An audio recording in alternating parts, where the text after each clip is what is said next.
আসসালামু আলাইকুম রহমতুল্লাহ। প্রিয় দর্শক, কে কোথায় থেকে ভিডিওটি দেখছেন অবশ্যই ভিডিওটি শেষ পর্যন্ত দেখবেন। দেখার পর আপনার মতামত অবশ্যই একটু কমেন্টস বক্সে জানিয়ে দিবেন।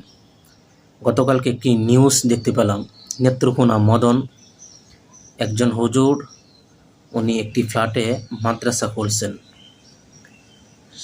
7 মাস 12 বছরের একটি শিশু, 12 বছরের একটি শিশুকে দর্শন করে 7 মাসের অন্তঃসত্ত্বা।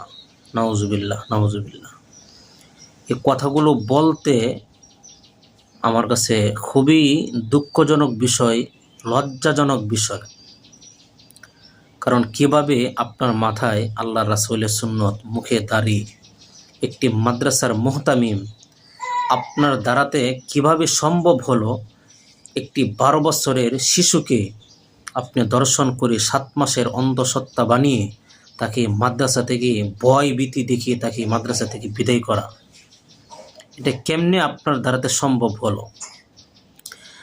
আমি আজকের এই ভিডিওর মাধ্যমে আমরা বলতে চাই, বাংলাদেশের ব্যাপক বোর্ডের চেয়ারম্যান যিনি আছেন, ব্যাপক বোর্ডের যারা কমিটি যারা আছেন, অবশ্যই আপনারা মাদ্রাসা, যতগুলো মাদ্রাসা আছে বাংলাদেশে, কওমি মাদ্রাসা, প্রত্যেকটি মাদ্রাসা আপনাদের আওতাভুক্ত থাকবে।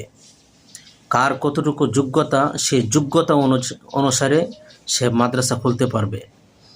তার চারিত্রিক সম্পর্কে আপনাদের কাছে থাকতে হবে। এরপরে আপনাদের কাছ থেকে অনুমতি নিয়ে সে যেন একটি মাদ্রাসা খুলে। আজকে কিছু টাকা হয়েছে, আমার যোগ্যতা বলতে কিছুই নেই, আমি একটি ফ্ল্যাট ভাড়া নিয়ে আমি মাদ্রাসা খুলে ফেললাম।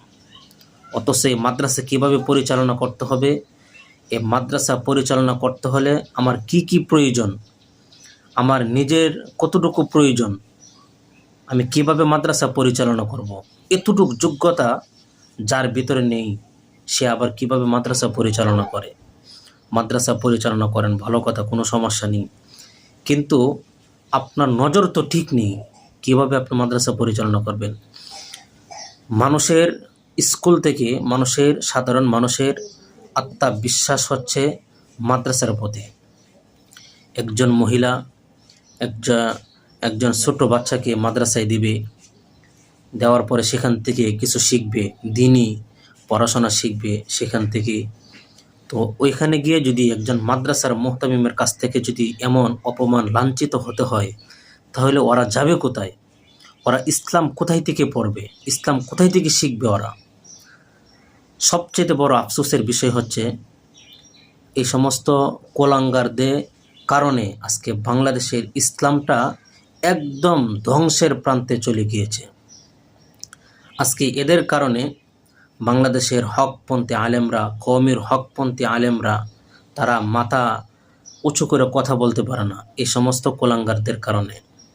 এদেরকে আমরা বলতে চাই, এখনও সময় আছে, ভালো হয়ে যাও, এখনও সময় আছে, ভালো হয়ে যাও। মাথায় একটি টুপি লাগিয়ে, মুখে কিছু দাড়ি নিয়ে তোমরা এমন আকাম কুকাম সাজাও। আজকে যদি এটি স্কুলের মধ্যে ঘটনা হতো, কোনো কলেজের ঘটনা হতো, তাহলে মনটাকে বুঝাইতে পারতাম। কিন্তু একটি মাদ্রাসায় এমন একটি ঘটনা ঘটবে, এটা তো কোনোভাবেই প্রস্তুত ছিলাম না। প্রিয় দর্শক, আপনার মতামত অবশ্যই জানিয়ে দিবেন, কারণ এই বিষয় নিয়ে কোনো সময় কথা বলি নেই। কিন্তু আজকে দেখতে পারলাম, হয়তো অনেক আলেমরা মনে করবে, আপনি তো আলেম হয়ে আরেক আলেমের বিরুদ্ধে কথা বলছেন, মাদ্রাসার বিরুদ্ধে কথা বলছেন। ভাই, আমি মাদ্রাসার বিরুদ্ধে কোনো কথা বলিনি। আমি বলছি এই সমস্ত কোলাঙ্গারদের বিরুদ্ধে, যাদের হাতে কোনো সন্তান নিরাপত্তা নেই, যাদের হাতে কোনো ছোট বাচ্চা সন্তান নিরাপত্তা নেই, এদেরকে আপনি কি বলবেন বলেন? দর্শক, আপনার মতামত অবশ্যই জানিয়ে দিবেন, কারণ ওদের বিরুদ্ধে আমাদের সোচ্চার হতে হবে। এদের বিরুদ্ধে আমাদের সোচ্চার হতে হবে। আসলে আমি এই বিষয় নিয়ে আর কোনো কথা বলতে পারছি না। সকলে ভিডিওটি সর্বোচ্চ শেয়ার করে দিবেন। আর ব্যাপক বোর্ড থেকে যেন এমন কিছু আইন যেন তারা জারি করে, তার চারিত্রিক সম্পর্কে, তার কতটুকু যোগ্যতা হলে সে মাদ্রাসা পরিচালনা করতে পারবে, অবশ্যই আমরা আশাবাদী এটা যেন ব্যাপক বোর্ড থেকে একটি পরিচালনা করে। সকলে ভালো থাকবেন। আসসালামু আলাইকুম ওয়া রাহমাতুল্লাহ।